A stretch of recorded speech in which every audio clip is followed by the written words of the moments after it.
Hey, welcome to Plant Yourself. I'm your host, Howard Jacobson. Two quick announcements before we get to today's show. If you're interested in becoming a health coach, I'm offering another run due to popular demand for people who can't make 8 p.m. on Wednesday nights, Eastern Time. So we're doing another run of the program, which will meet, the practicums will meet at 10 a.m. on Wednesdays, Eastern Time, U.S., which means if you're in Europe or Africa, that might be good for you. Also, if you're in the U.S. and evenings aren't good and you have free time in the mornings, either 7 a.m. Pacific time or 10 to 11:30 Eastern, then you can participate. If you want to find out more about becoming a wicked effective health coach, you can go to wellstartcoach.com.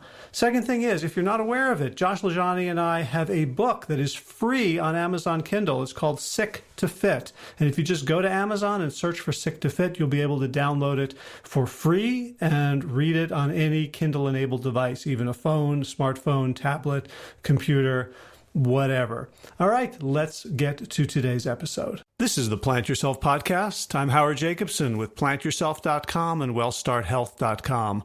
This podcast is part of my mission to help you live a generous and juicy life.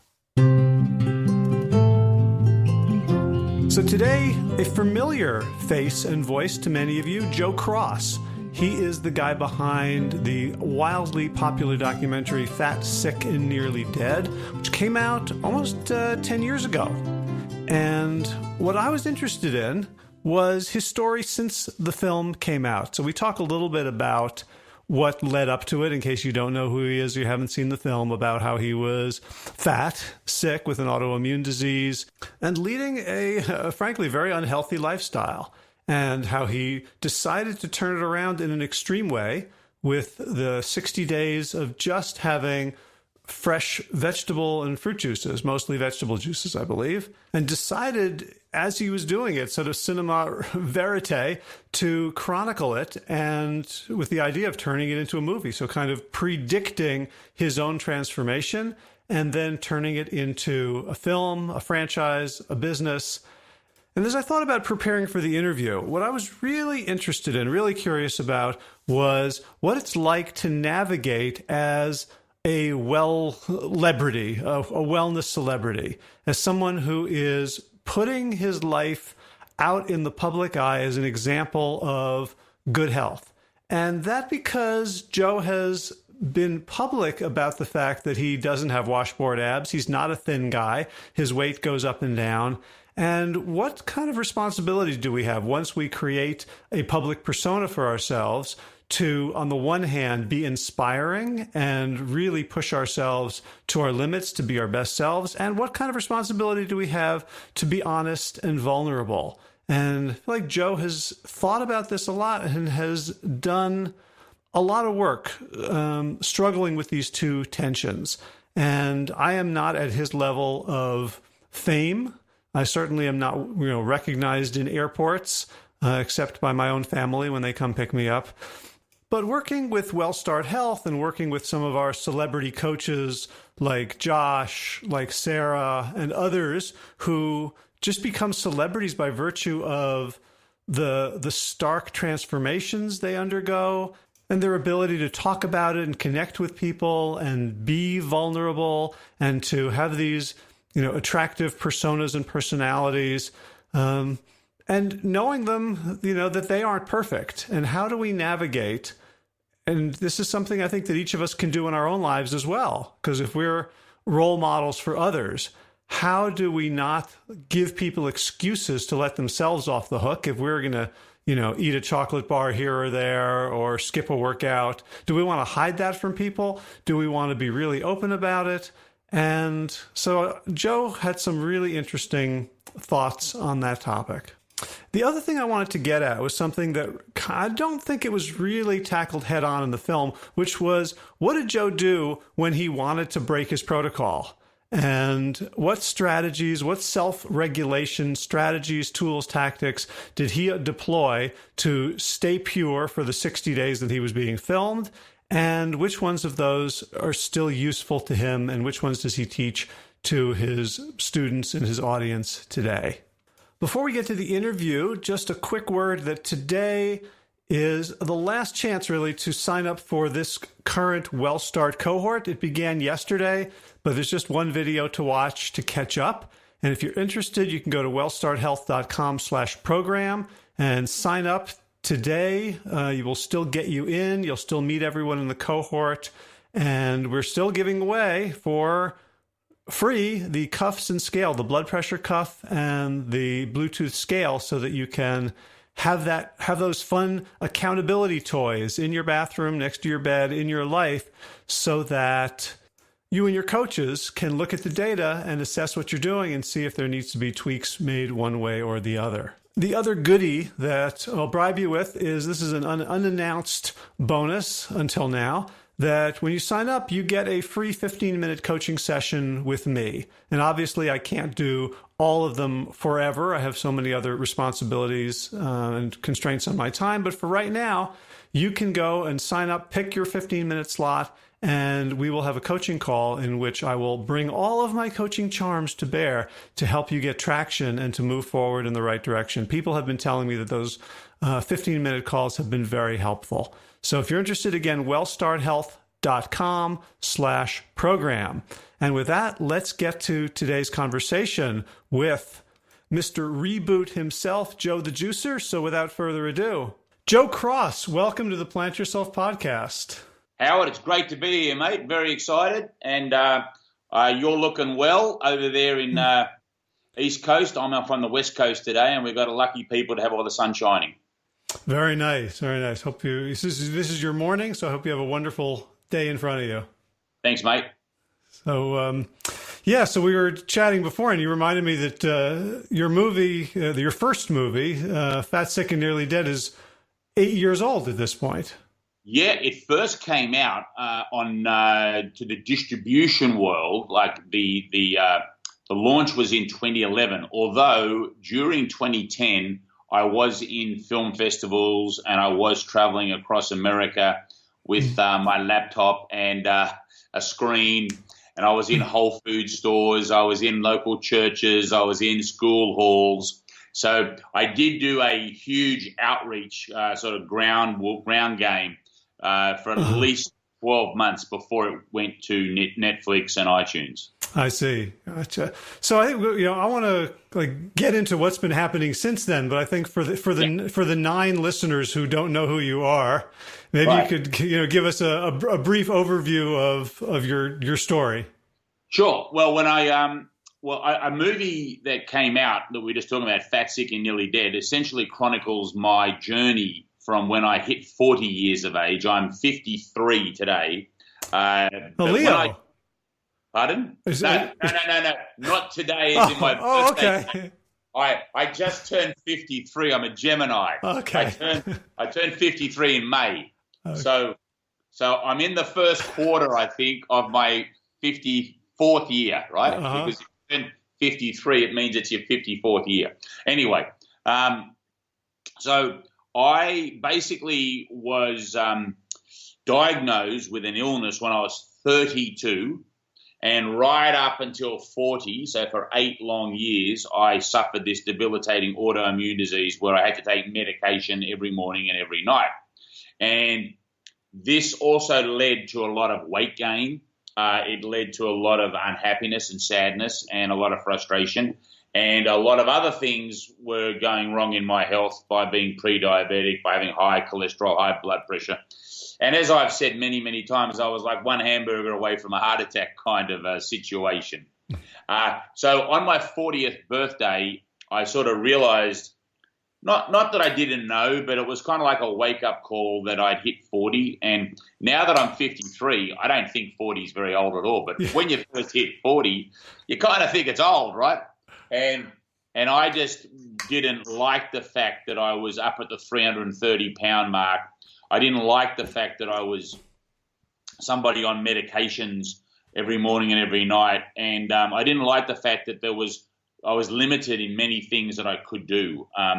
This illness, which was chronic urticaria angioedema, which was a swelling of the body and a really chronic hives all over my skin and underneath the dermis and in the joints. It really limited things that I loved to do, like tennis, like golf, like kayaking, like hiking, like just going and doing normal everyday stuff, lifting weights, just anything that had pressure physically touching my body, it would just cause enormous pain and problems. So I decided that I needed to do a complete change on my life. And the fact that 70% of all disease are caused by lifestyle choices. And when you look at what those lifestyle choices are, it's smoking, and I was doing that. It was eating and drinking crap, and I was doing that. It was not getting enough sleep, and I was doing that. It was not exercising enough, and I was doing that. It's also about not being connected to friends and family. Now, I was doing that. And then the last one was stress, and I wasn't handling that. So I kind of was failing on 5 out of the 6 sort of major lifestyle choices that affect our health. And so I decided, Howard, that I would sort of readdress these priorities in my life. And I started out with the idea and premise that I would just return back to Mother Nature and eat only her food, like plants, things like fruits, vegetables, nuts, beans, seeds, whole grains. And to kick that journey off, which I had dedicated myself to doing 2 years of that after kind of 40 years of hammering myself, I thought 2 years would be a good amount to see whether or not I could cure myself of this illness. I decided to do 60 days of just drinking juice for the first 2 years of my journey. I thought I would supercharge my micronutrient intake. I thought that it was kind of like a fast. I liked the idea of putting myself into this state where I was purely just, enabling the body to absorb as much nutrition as possible without doing much work in the terms of digestion. And I was also close to water fasting, and I didn't want to go quite that far. And then I decided right at the last minute to put a camera on myself, and the rest is history, and that's the movie Fat, Sick and Nearly Dead. And those 9 people listening that haven't seen it can go out and watch that on Amazon Prime. I just took it down from Netflix, so it's not up there anymore, but it's on Amazon Prime, it's on iTunes, and it's on the rebootwithjoe.com website for free. So there's plenty of ways to watch it. Great. So when you turned 40, you wanted to turn this around. Was that the moment in which you started trying to figure out what to do, or had you sort of been flirting with the information for a while before then? So I tried many things out. I mean, this is the incredible thing about being fat and about being sick, is that you're reminded about it every day. It's not like someone in the street comes up and says, "Hey, Joe, guess what? You're 100 pounds overweight." And you go, "You're kidding. I never knew that." "Oh, thank you for telling me." Like, people who are overweight know it every day. They live with themselves. When they get in the shower, out of the shower, when they get dressed, when they're trying to get into the train seat, the plane seat, whatever it is, they know it. So it's not like I didn't think about things I could do to try and improve my position. I guess that what I hadn't done, Howard, is I hadn't committed to it. I kept procrastinating. I kept putting it off to next week, next month. I said, I'm going to get around to that. Right now, it's just not good timing. I'm too busy. Right. So to me, it was a priorities thing. It was having priorities out of whack. Mm-hmm. So before you set that priority, were you still thinking like, I'm going to do Mother Nature's foods? No.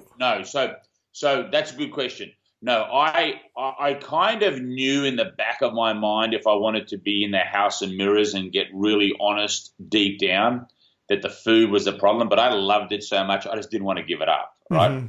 So I kept trying to avert that personal one-on-one Joe Cross to Joe Cross conversation. So I think deep down I knew, Howard, but it hadn't been verbalized, if that makes sense. Gotcha. So I'm really curious about the decision to do to put the camera on you, because your life took a very different turn based on that.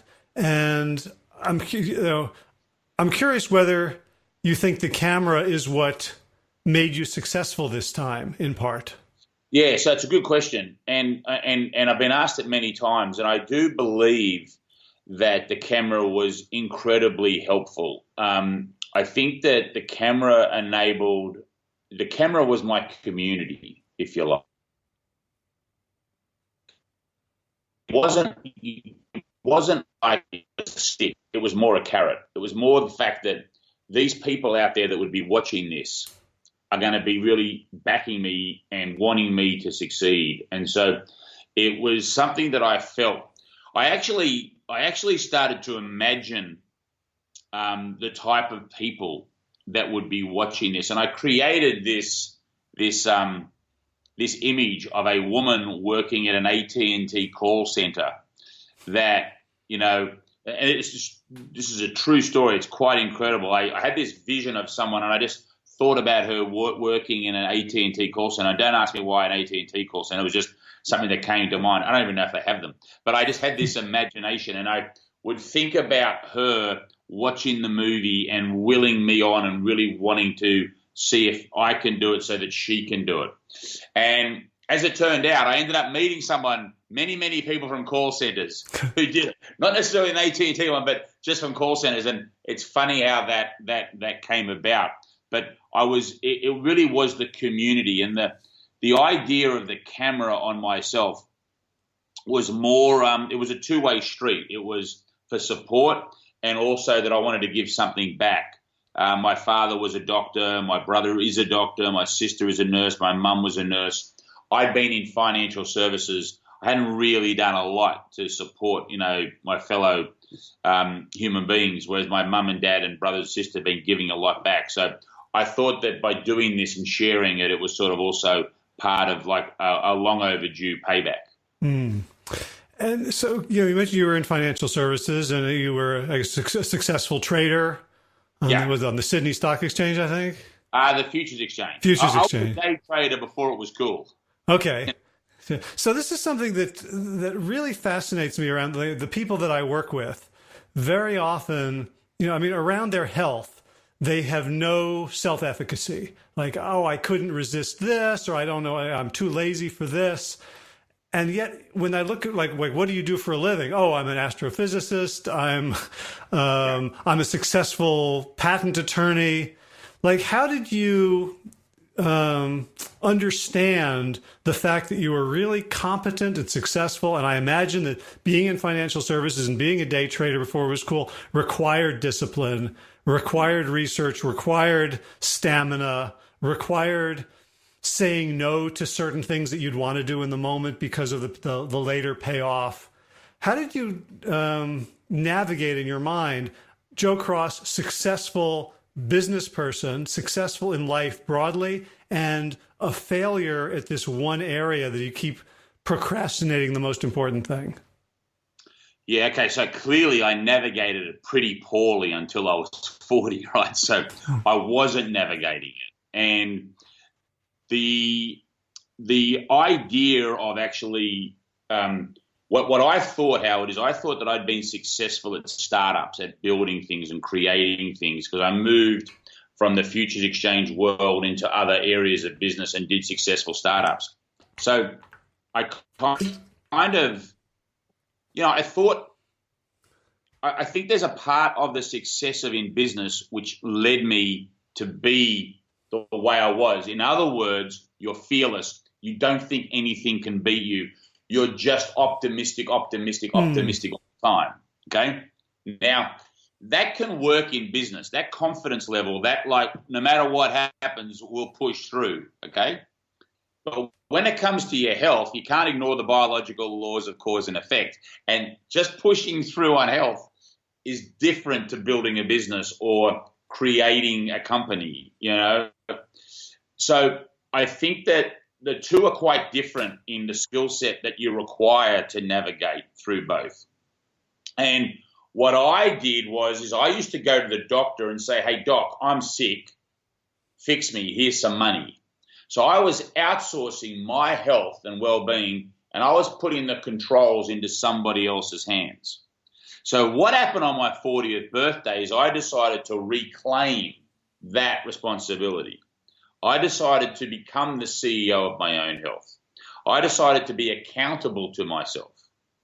And that was the shift. The shift was that, oh, hold on a second, my health is something that I'm actually capable of controlling. 70% of all disease is caused by our own lifestyle choices. Just think about that. That means there's two types of people out there, if they're listening right now, if they're sick.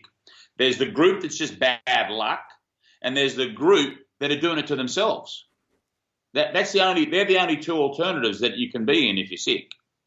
And 70% of that group, the 70% of the illness is the ones doing it to themselves. So that's the mindset that I took into it. And navigating forward from that, it doesn't mean that I'm an expert at it now or I'm like super successful at it now, because I'm not. I do my best, but I certainly have my moments and times where I relapse and I fall off the wagon and I got to pick myself up, dust myself off and get back on. And, you know, when it comes to these deep embedded emotions that are connected to food, you know, not for everybody, not even for half, but for a really good percentage of the population, probably call it 25 or 30%, I think, there is a deep-seated connection to our food and that relationship with food.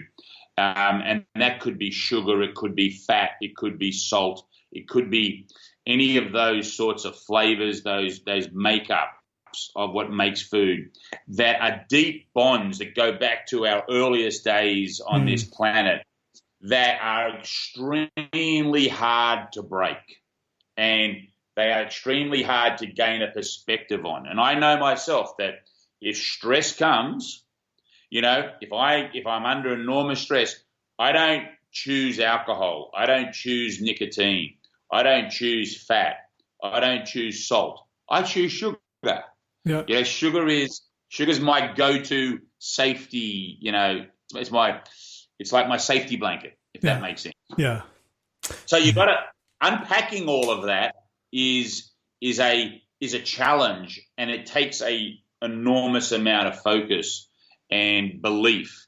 And so there were some skills I had from business that were useful, and there were others I had to let go of. I took so many notes. There's so many threads I want to follow up on.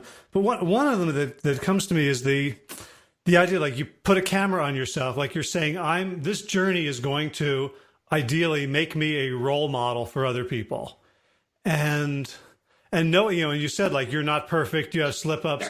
Like, my question is, like, and maybe you didn't think about it so much at the time, or maybe you did, but the idea, you know, like, when we set ourselves up as examples for other people, it makes our own slip ups and failures very fraught.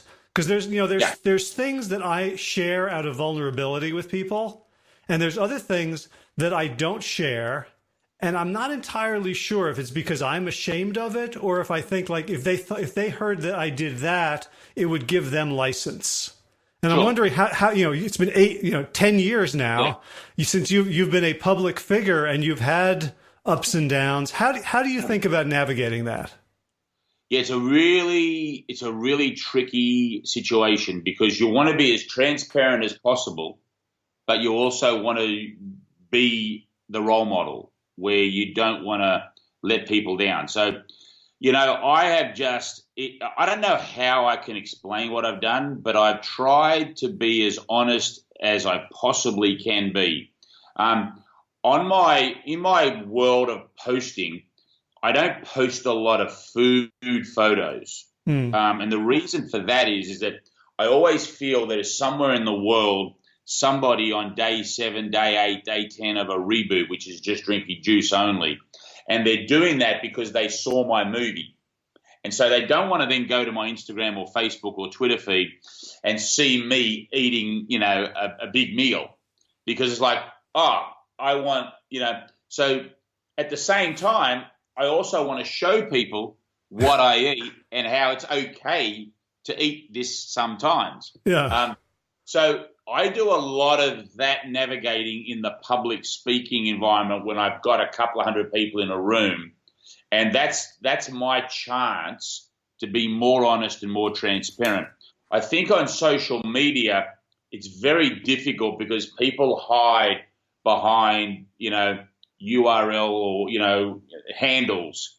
There's no accountability.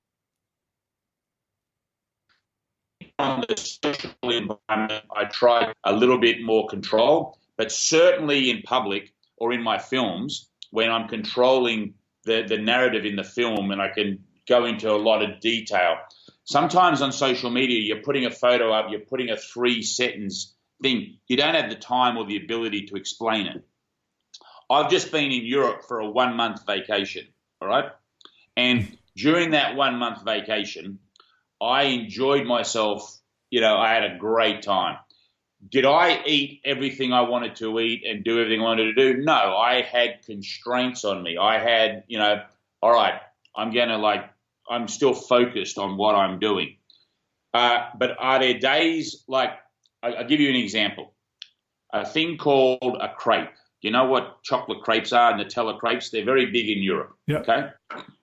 So this whole trip, for the whole 28 days I was in Europe, I had 2 of them, okay? To me, that's a great achievement from where I was 15 years ago, where if I'd been away 28 days, I would have had 28.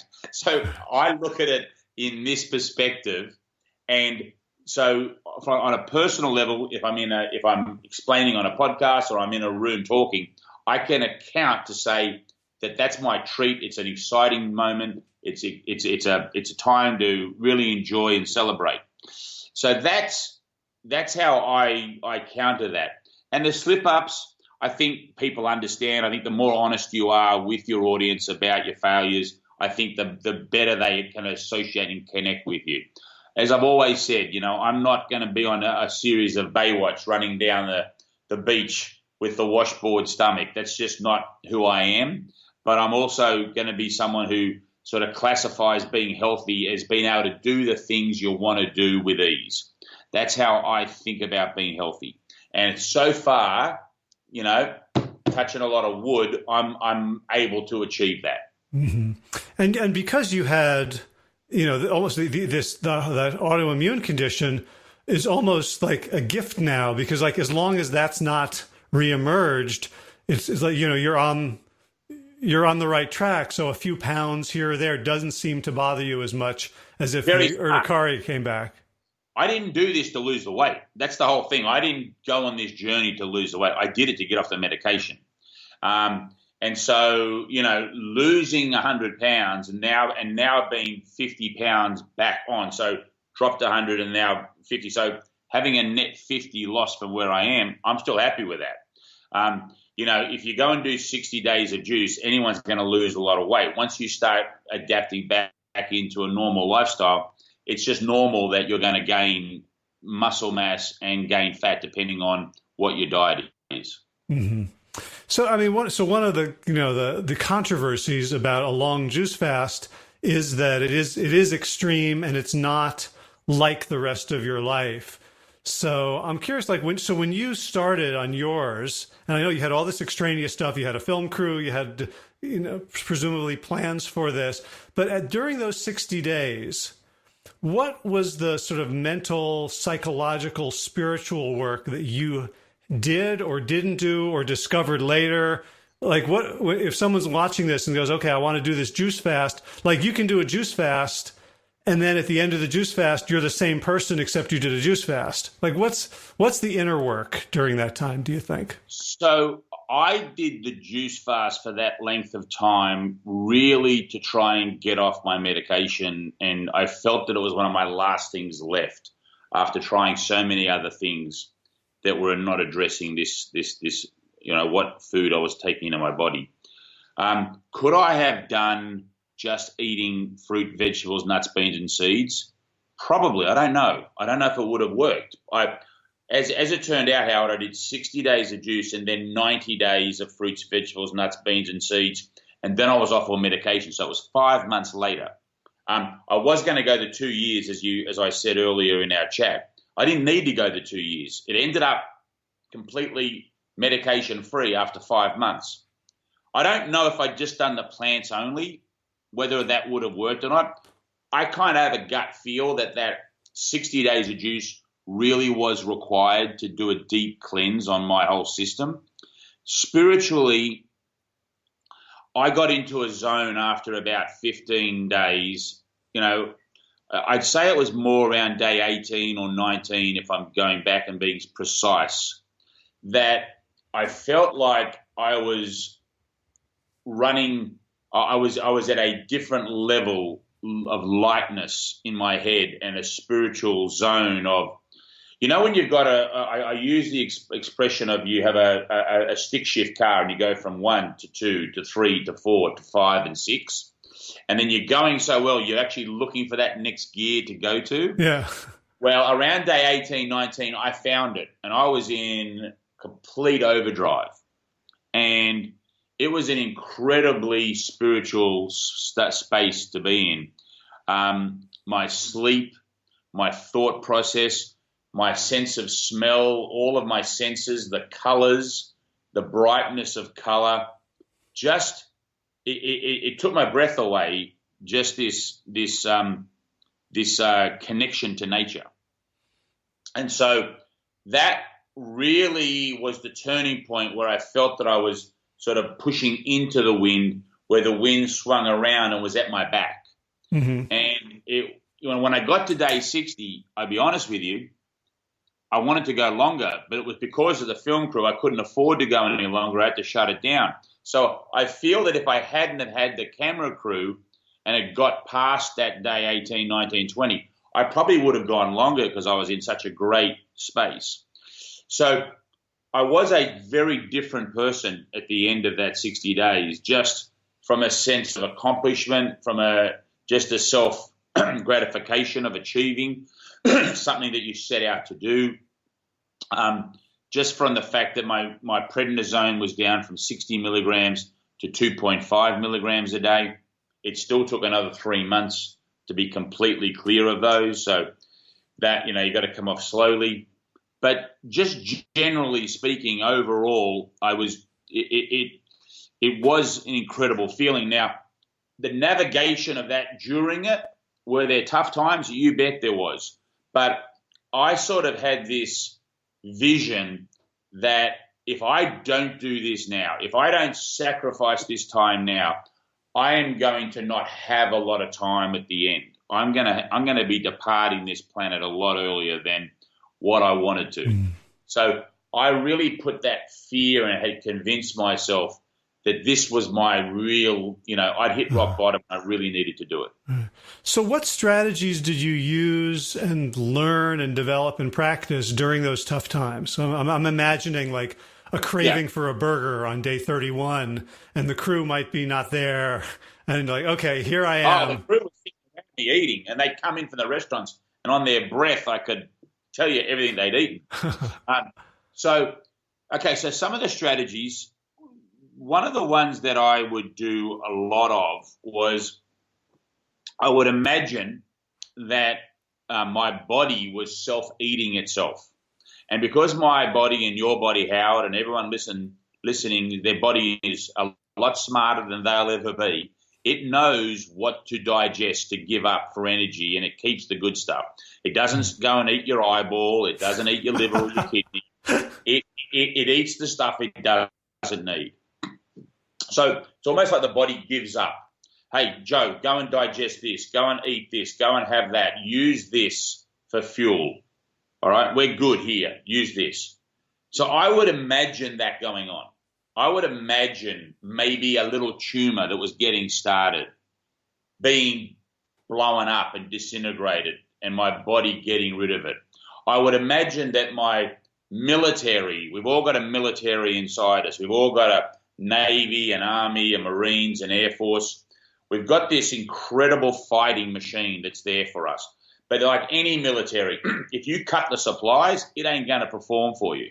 So I would imagine the green juice, the red juice, the orange-colored juice, the purple-colored juice, that these juices were coming down full of nutrients, and they were the supply chain for the information and the energy required for my military to go to work and beat the disease and beat, the bad guy, so to speak, if you like.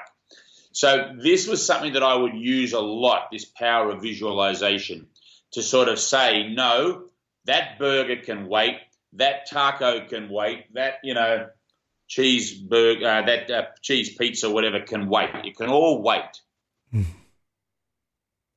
Right now, I'm in rebuild mode. So that was the sort of example of something that I would employ. Right. So I'm curious to when you say like that could wait, as opposed to that's off limits. I don't do that anymore.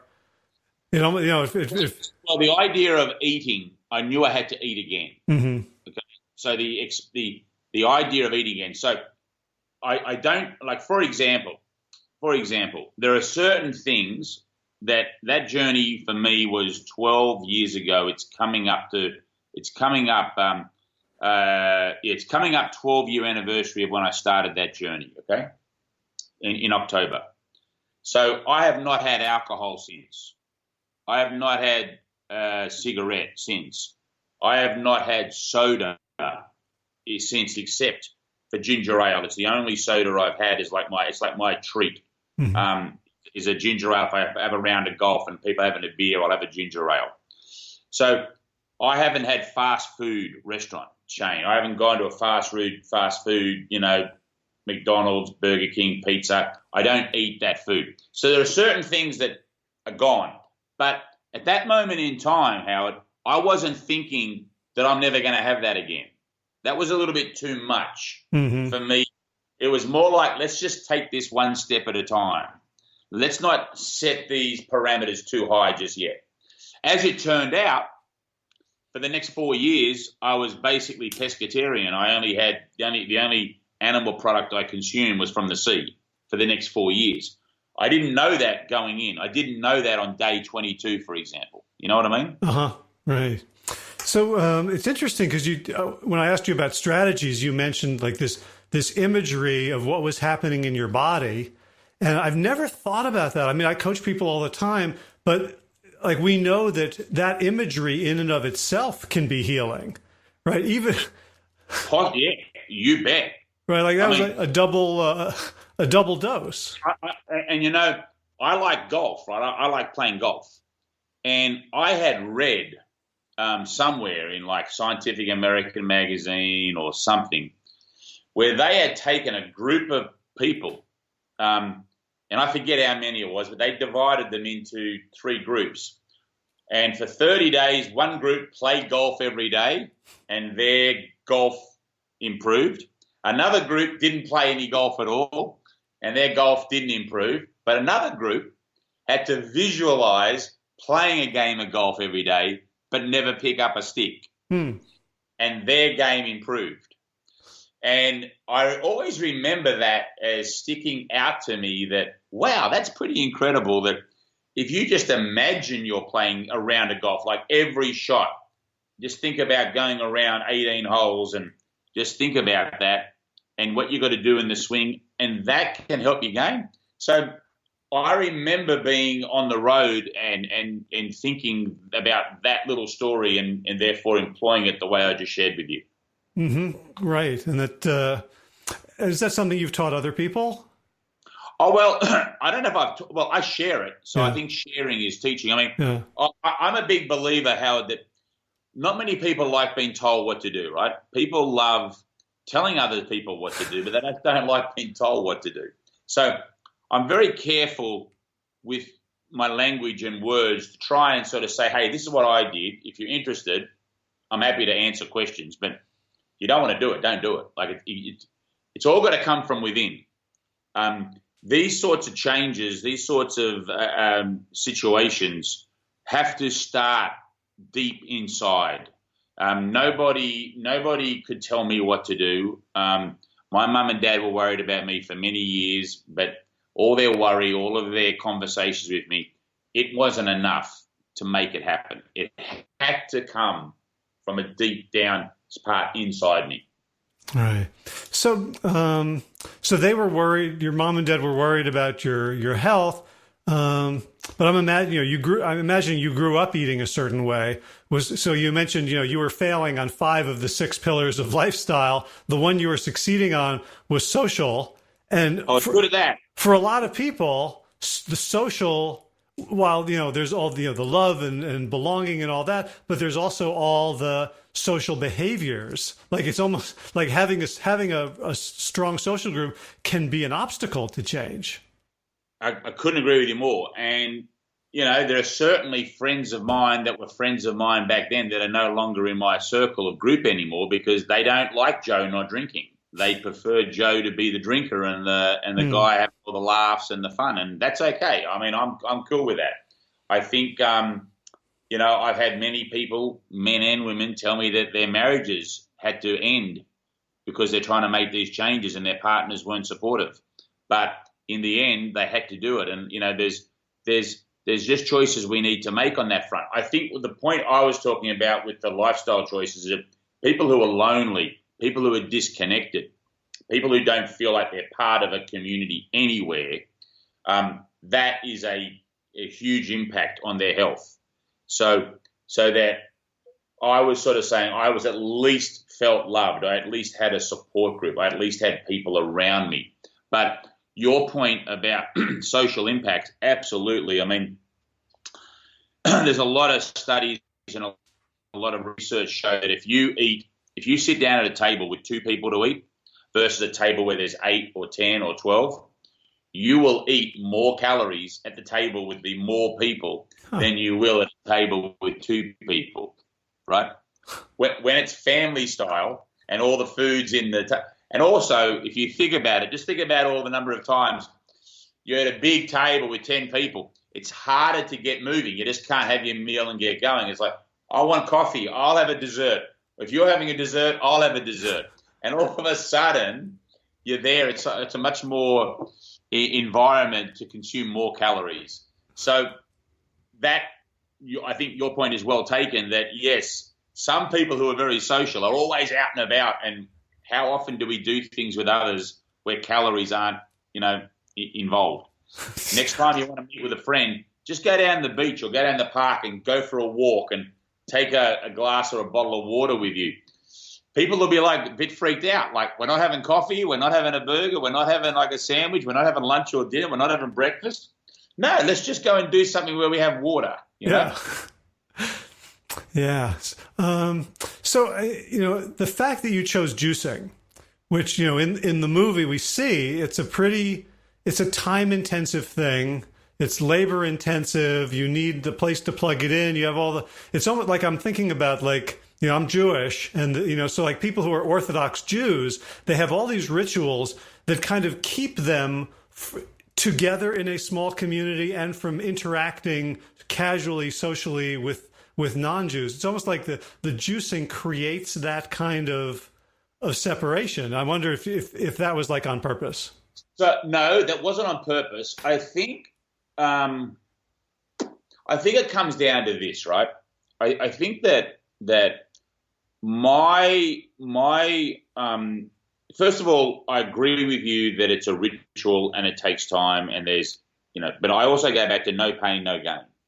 So we live in a society where we all want the easiest route to get from A to B.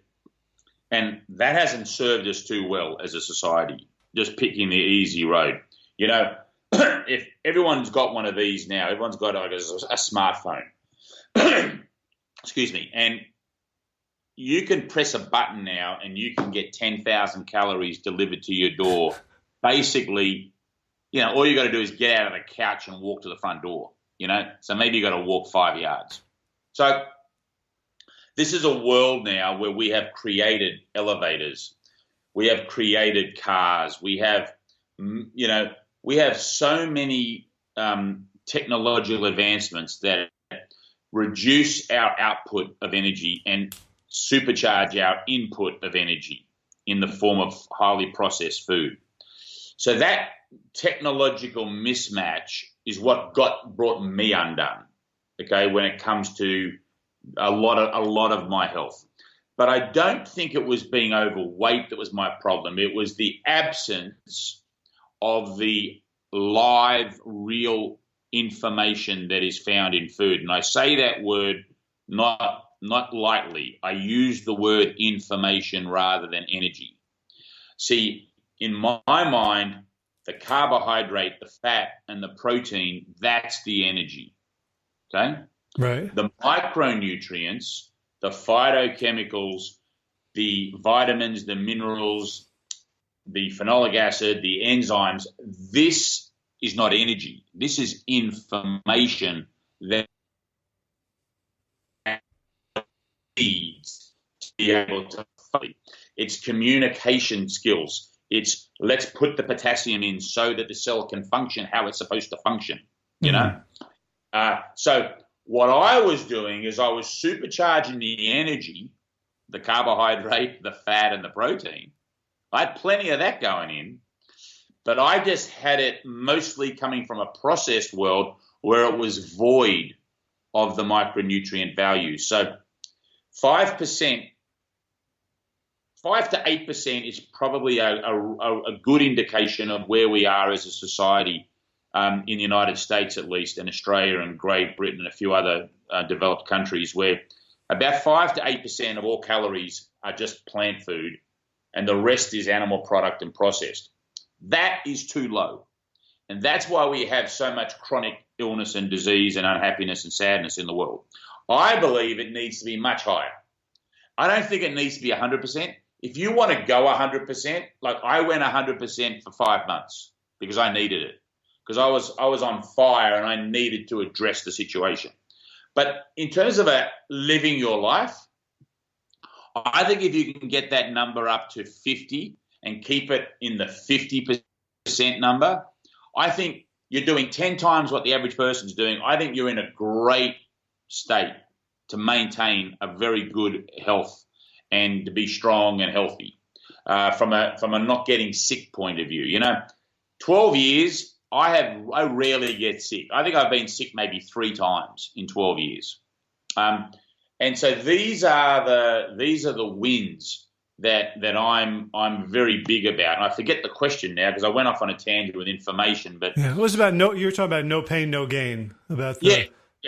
I think the hassles. You were talking about the juicing being like this own little community and being isolated, like the city Jews, right? So I think that I didn't do that on purpose. What I did is I set about rectifying the scoreboard, the scorecard, if you like. I had turned my back on Mother Nature and I needed to reintroduce myself to her. And I found the best way to do that was to supercharge with juice. Because when you juice, you are extracting the water that's trapped in the plant. Most of our planet is water. Most of us is water. Water is life. We all know that there's very few things that I'm confident about saying that all humans need. Water is one of them. Water and air, I think, is a pretty safe bet that we all need those, right? Not all of us need fish. Not all of us need animals. Not all of us need a tomato. Not all of us need an eggplant. But we all need water and air. So I wanted to go as close to that as possible. And when you juice, you are extracting out that micronutrient values from the plant that's trapped in the water. So whether you eat 5 sticks of celery and pass through the fiber through your bowel, and if you can eat 5 sticks of celery, good luck, or put 5 sticks of celery through a juicer where you extract out that nutrition and drink it quickly without having to go through the chewing. As long as you're getting enough fiber in your diet, if you're not juice only and this is just part of a habit, then you're fine to do that. What you don't want to do is you don't want to go and juice like 7 oranges and supercharge and overload your body on too much glucose and fructose, right? You don't want to do that. You don't want to buy juice that's at ambient temperature, that's in the middle of a supermarket, that's basically water and flavoring and sugar. You don't want to do that. You want to have stuff that's alive. Can you juice it and keep it in the fridge for 3 days? I do it all the time, as long as it's sealed in a jar. So my habit of juicing is maybe 2 days a week. I devote an hour. And I put the music on, put a TV show on. I'm just happy in my kitchen. It's like prepping a meal. I chop everything up, I put it through, I get all my mason jars. Anyone who follows me on social media would have seen me doing this. And that way, I've got juices in my fridge, grab and go whenever I need them. So I don't feel like it's a lot of labor-intensive work. And, I'm working with a very smart company in Southern California for powders and extracts and ways that you can take that great nutrition, so you can just add water to it. So it's a lot simpler and a lot easier. And I think that we're starting to use technology, whereas technology's been a sort of a problem for someone like me. Now it's starting to be a saving, like great technology in machines, great technology in nutrition products that you just add water to and shake and stir. So I think that we're crossing that and starting to turn it around. Mm-hmm. Right. Yeah, there's a couple of things I really like about that approach. One is like the idea that, you start out by saying no pain, no gain. Like the fact that you're saying, like, I'm doing this thing that's uncomfortable. I have to spend a lot more on food, and I'm getting a lot less calories, but I'm spending more. Like, oh, I must care about this. It's like you can look at yourself and make a judgment about yourself that's different based on just watching what you're doing. Yeah, 100%. No, I totally agree with that, and that's a really good point. Right.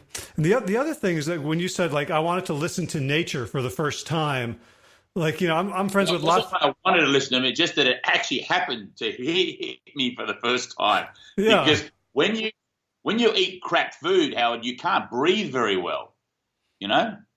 Like my sense of smell had been lost on me.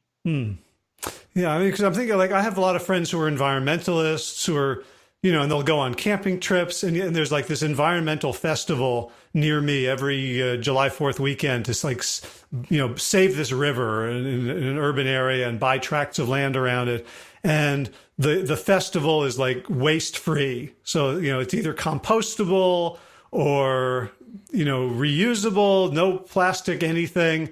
And yet when you go to the food court, there's funnel cakes, Coca-Cola, giant turkey legs. It's like people don't understand that their bodies are also nature. And I love that you say, like, this is nature's information in the most intimate sense. Like, you can go out into the woods and still be separate because you're full of processed stuff. Yeah. Whatever you eat becomes you, right? So that's something that I always remember. And when I go and have my crepe with Nutella on it in Europe, I know it's going to become me. But those days, I got to make sure that I have my healthy, beautiful Greek salads, my green juice in the morning when I was in Greece. And I kind of feel that balance is something that is really achievable for those that have got to a point mentally to do it.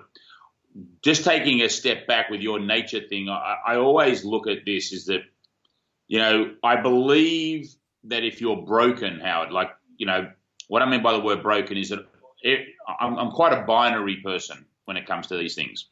I know there's a lot of gray in the world, but I'm quite black and white, and when it comes to your health, you're either broken or you're whole. And some days you might feel broken, and that's okay. Other days you feel whole, or some people feel broken for quite a long time. And everyone listen can ask them that question: are you whole at this moment, or are you broken? If the answer is broken, I think it comes down to two relationships in your life that are broken. Okay? And it doesn't have to be both of them. It could be just one of them's broken, but generally it's both. And those two relationships are the relationship with yourself, the love of yourself, and the love of your plants. So what I mean by that is that in order to be strong and whole, you really need to love yourself. And I'm not talking about taking a million selfies. I'm talking about a true deep love of yourself and a respect and an honor, which really sort of comes when you reach that peace with yourself. That's where you nourish, look after yourself, take it easy, and not so hard on yourself. Your mental state can change. Rather than waking up in the morning and looking in the mirror and saying, you're ugly, you're fat, you're a loser, you're a hopeless person, you start to say, you know what, Joe, you're a good person. You are great. You can do great things. And then your choices for what you're going to eat that day are buoyed by more love. And therefore, I love myself, I'm going to have a green juice. Not, I hate myself, I'm going to eat a box of Oreos. So that love with self, then there is the with plants. If you think about this relationship, Howard, that plants have had with us as humans, just think about it. They were here before us. I don't care if you believe in Adam and Eve or you believe in the other one, which is the one I believe in, which is the evolution. Word just escaped my mind for a second there. So plants were here first. What did those plants do? They gave us shelter. We chopped trees down, protected us. What else did they do? They gave us firewood so that we could keep ourselves warm. Yes, they gave us these beautiful fruits and vegetables and nuts and seeds and beans. They gave us all of these things to eat. But also that beautiful dance of breath. We breathe out CO2, they take it in and give us back O2. So this connection with us and plants, it is so strong that if you turn your back on that connection, if you cease to understand how intertwined we are with nature, you will break. So that's what happened to me. I'm speaking from experience here. I turned my back. I was eating I was eating white, black, and brown food. I wasn't eating food with real color. So those two relationships, guarantee you ask someone who's broken, at least one or both of those are broken. People who are whole, people who are really healthy, have a pretty good relationship with themselves and with nature. Wow. There's so much to unpack in terms of what you said about like our relationship with plants in terms of like their information. It's like, it's not scientific to assign like intention and consciousness to non-humans, but it seems silly not to. Like plants love us so much. Yep. Look, but I think that people who garden, people who have the plants in their homes, I think they understand that. I think they get that connection, there's a lot of doctors and a lot of thought where people think that some plants shouldn't be eaten that we eat. Nightshades, for example, because they think that they fight back and cause inflammation. I've got many friends that have read that book, The Plant Paradox, and are operating that way, and that's cool. It works for them. Great. I do feel that when food is made with love, it tastes better. I can't explain to you why, Howard, but it just does. Yeah, I've gone to retreat centers and then I ask for the recipe and then I make it and I go, oh, this is just regular. This isn't like, That wasn't as good. That wasn't as good as the brochure. Yeah, it was like I was like eating like Buddha's tears, like. Yeah, no. So there's look. I always say that what we know, Howard, is like 2 inches. What we don't know, you can go to the moon and back 10 times. There's so much we don't know and don't understand. We are just mere species on this little planet in this huge solar system. There's so much going on. And, don't get me wrong, I'm not being down on us. We've done incredible things. We've been pretty amazing in what we've achieved. But we really are, very small and what we don't know is so vast. So I used to be the old Joe in my 20s was I don't believe in any of that kind of stuff. But now I'm open to all of these possibilities because, 53, I don't think I'm old, but I'm not young. I'm somewhere in the middle. And I feel that to have that understanding that we have so much to learn, it keeps me curious. And a lot of people sort of, if there's one gift I think you can give people is a gift to be curious. I think curious people can find if you're curious, it's not that difficult to be happy. It's quite interesting. I think there's a big connection between that. Well, if you're curious and you have a decent relationship with yourself, you can find the right way, even if you're lost. Yeah. I think happiness is all about being useful, but I think being curious leads you to being useful. Mm-hmm. Nice. So before I let you go, you've got a new film that you've been working on about kids. Can we talk about that for a few minutes? Sure, sure. So, well, the movie came out on Netflix in 2017, and so it's not new, but Netflix had it buried there, which is why I took it back. So we've got some exciting plans for that coming into 2020, where we're going to get that movie out for free around the world. So everywhere I went, we made Fat, Sick and Nearly Dead 1, and then I made the second film, which was all the people that had been touched by the first film and showcasing them around the world. And then everywhere I went, people said, Joe, what about the kids? What about the kids? You know, my movies that I try to make, I don't like pointing out the obvious, all the problems, because there's a lot of problems in the world, and that's easy going around saying problem 1, problem 2, problem 3. What I wanted to do was showcase what incredible things are being done around America and the world, for that matter, on people that are really changing and making a big impact when it comes to the next generation.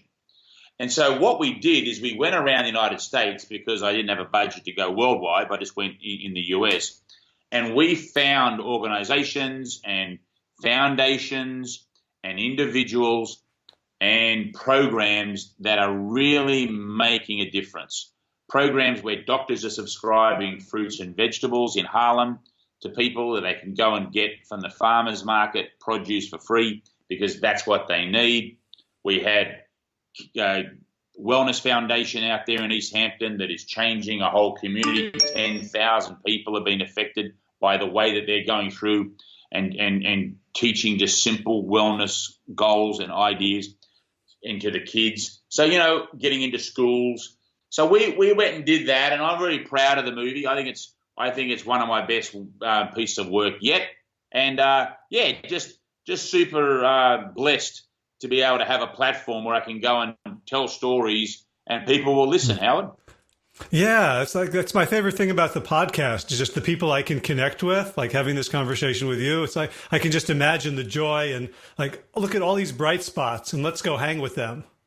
Yeah, and I think that, you know, what you're doing with your podcast and others, I think this is a really important time in the media world, because, you know, we've been chatting for, you know, just under an hour, and a lot of people don't get a chance to deep dive today. Everything's sort of so soundbitey, and, you know, it's hard to go deep. And I really think that that's something that's been lost on society, that ability to go deep. And we need to have the places when it's the right time, either on a long walk or doing the housework or on a journey in the car or on a plane trip. I listen to a lot of podcasts on plane trips myself. I don't like watching TV on plane. I like closing my eyes and just listening to a podcast. And I think that's important. So well done to you for pushing that information out there and sharing that with the world. It's very important. Well, thank you. And for folks who want to follow what you're up to and stay in touch, where do they go? So for now, go to rebootwithjoe.com. That's my website. My Instagram is Joe the Juicer. The same with Facebook. We've also got Reboot with Joe Instagram. And, you know, the newsletter is probably the best way to stay in touch with me. So when you go to the website, just sign up for the Joe Cross newsletter. And I put that out once a week. And that has lots of information about what we're doing next and all the exciting stuff.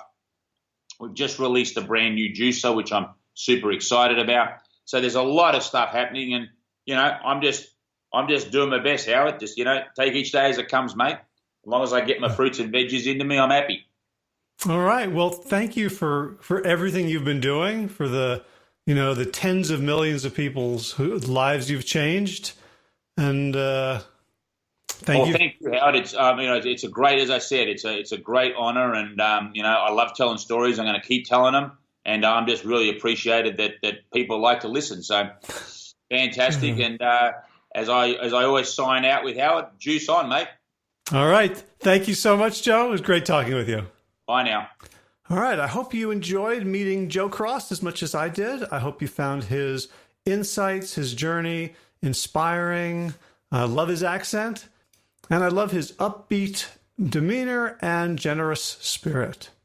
So be sure to check out the show notes for today's episode, which would be plantyourself.com/334. Not only do we have links to everything Joe Cross, I also splurged on a machine transcript of the conversation. It did a pretty good job for a machine, for AI. I think I can keep my day job. I don't think they can interview and podcast quite yet, but you'll see there's some funky stuff. I made some corrections, but I missed others because what's the point of paying a machine to do it if I just have to go redo it afterwards? Anyway, that's at plantyourself.com/334. If you're new to the show, you can catch up on hundreds of archived episodes over at plantyourself.com. And while you're there, you can click that Patreon button on the right sidebar and help support the show, because the show is free for everyone and it's supported by those who can afford it. So if you're one of those people and you think that the mission of this show is something that is worthwhile in the world, I would love for you to become a sustaining member. You can make a monthly ongoing contribution over at patreon.com, and you can get there from that link at Plant Yourself. In garden news, blueberries are done. I did a final elderberry harvest yesterday. Got enough to put in the Instant Pot with some sugar and to put it on slow cook to make a kind of a syrup that I hear is really good for various viral and bacterial things. The zucchini are slowing down. They're still coming in the size of baseball bats. And I've done a terrible job this year harvesting the okra. I need a long sleeve shirt right out by the back door, because when I go for the okra, the little fuzzy stinging things cause me to itch for hours afterwards. So I just need better protection. Then I can go in there and clip off the okra before they become the size of, basilisk teeth or letter openers or something, when they're just too hard to cook. Running news this week has been mostly walking news. I notice every time I run, my foot hurts a little bit more. So just staying off of the running. I did 5 miles of walking today, 7 yesterday. So I'm getting the hours in, getting the time and feet in. It just feels weird to not be out of breath at the end of the run. So gratitudes, of course, to Will Ridenauer, the composer and musician who is responsible for this show's theme music, Sabali Dawn, the Dance of Peace. WillRidenauer.com is where you can find more of his beautiful stuff. And of course, thanks to all of you Plant Yourself podcast patrons, as in Kim Harrison, Lynn McClellan, Anthony Disson, Brittany Porter, Dominic Marrow, Barbara Whitney, Tammy Black, Amy Good, Amanda Hatherley, Mary Jane Wheeler, Ellen Kennelly, Melissa Cobb, Rachel Burns, Christine Nielsen, Tina Scharf, Tina Ahern, Jen Volkanovsky, David Bizek, Mysterious, Michelle X, Elspeth Thelton, Victoria Dolan, Nova, Leah Stoller, Alan Christensen, Colleen Peck, Michelle Andrew, Josina, Julianne Rowland, Stu Dolnick, Sarah Durkis, Rhymes with Circus, Kelly, Cameron, Wayne Pedersen, Leanne Peterson, Janet Selby, Claire Adams,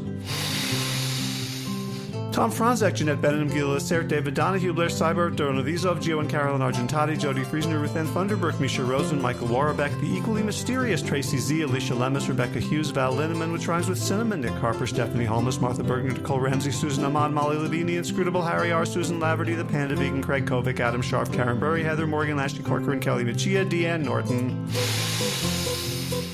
Bonnie Lynch of Plant Happy Oregon, Sabina Kurtzels, Nigel Davies, Marion Blum, Teresa Coble, Shell Rutledge, Julian Watkins, Reed O'Connell, Brian Sheridan, Shannon Hirschman, Kate Rolls, Linda Ayat, Julie Langholm, Hedda Gardy, Zatuzin Wak, Connie Hainline, Aaron Greer, Alicia Davis, Aviva Lale, Heather O'Connor, Carolyn Jensen, Sherry Orlikowski of Plant Power for Health, Karen Smith, Scott Morani, Karen and Joe Crabtree, Tanya Lewis, Kirby Burton, Teresa Carell, Elizabeth Rothschild, Kelly Baker Miracle, and Jesse Cheryl Dwyer, Jenny Hazelton, Valerie Peltier, Peter W. Evans, Colleen Harrison, Justine Divitt, Joshua Sommermeyer, Dennis Bird, Darby Kelly, Lori Fanny, Linnea Lundquist, Valerie Hummel, Deb Casilla, Emily Iaconelli, Levy Wallach, Rosamund McAtee, Dan Picorni, Stephen Leenan, Patty DiMartino, Mike and Donna Karts, Deanne Bishop, Bill Elf, Winter Schmidt, Marjorie Lewis, Kelly Molden, Trisha Adams, Ian Kramer, Nancy Sheldon, Lindsay Bayshore, Gunmarie Hagan, Tracy Gullidge, Laura Heaton, Meg from Mama Says, Rochelle Kennedy, Joan Borstein, and Diane Goldman for your generous support of the podcast. That's it for this week. As always, be well, my friends.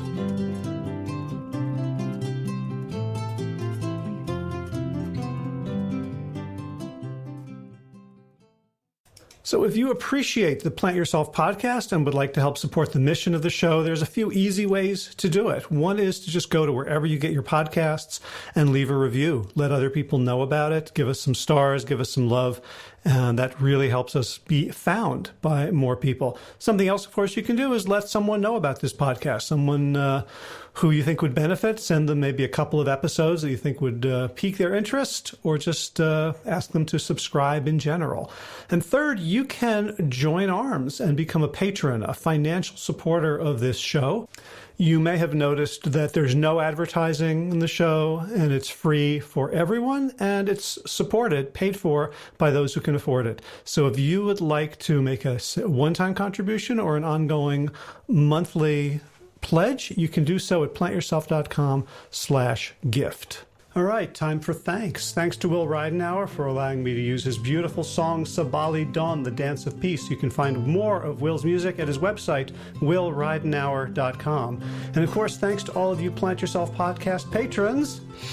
Kim Harrison, Lynn McClellan, Anthony Disson, Brittany Porter, Dominic Maurer, Barbara Whitney, Tammy Black, Amy Good, Amanda Hatherley, Mary Jean Wheeler, Ellen Kennelly, Melissa Cobb, Rachel Behrens, Christine Nielsen, Tina Sharp, Tina Ahern, Jen Filikanovsky, David Vizek, The Mysterious, Michelle X, Elspeth Feldman, Leah Stoller, Alan Christensen, Colleen Peck, Michelle Andrews, Josina, Sarah Durkis, Rhymes with Circus, Kelly Cameron, Wayne Pedersen, Janet Selby, Kara Adams, Tom Franzek, Jeanette Benham, Gil Assert, David Donahue, Blair Cyber, Torona Vizo, Gio and Carol Argentati, Jody Friesner, Ruth Ann Thunderberg, Misha Rosen, Michael Warbeck, the equally mysterious Tracy Z, Aviva L, Alicia Lemus, Rebecca Hughes, Val Linneman, Rhymes with Cinnamon, Nick Harperson, Martha Bergner, Susan Ahmad, Molly Levine, The Inscrutable Harry R, Susan Laverty, The Panda Vegan, Craig Kovic, Adam Scharf, Karen Burry, Heather Morgan, Kelly Machia, Deanne Norton, Bonnie Lynch, Plant Happy Oregon, Sabina Kurtzels, Nigel Davies, Marion Blum, Teresa Copel, Julian Watkins, Breed O'Connell, Shannon Hirschman, Linda Ayat, Colm Hedegaard, Isa Tuzawa, Connie Hainline, Aaron Greer, Alicia Davis, Heather O'Connor, Carolyn Jensen, Sherry Orlikowski of Plant Powered for Health, Karen Smith, Scott Morani, Karen and Joe Crabtree, Tanya Lewis, Kirby Burton, Teresa Carell, Kevin McCauley, Elizabeth Rothschild, and Jesse, Cheryl Dwyer, Jenny Hazelton, Valerie Peltier, Peter W. Evans, Colleen Harrison, Justine Divitt, Joshua Sommermeyer, Dennis Berg, Darmy Kelly, Laurie Fanny, Linnea Lundquist, Valerie Hummel, Emily Iaconelli, Levy Wallach, Rosamund McAtee, Dan McCorney, Stephen Leenan,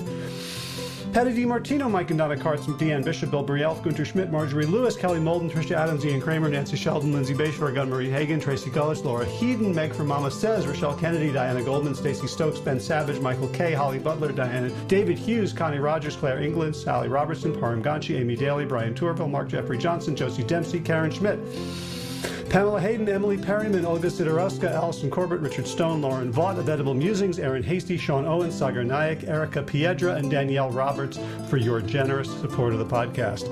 That's it for today. As always, be well, my friends.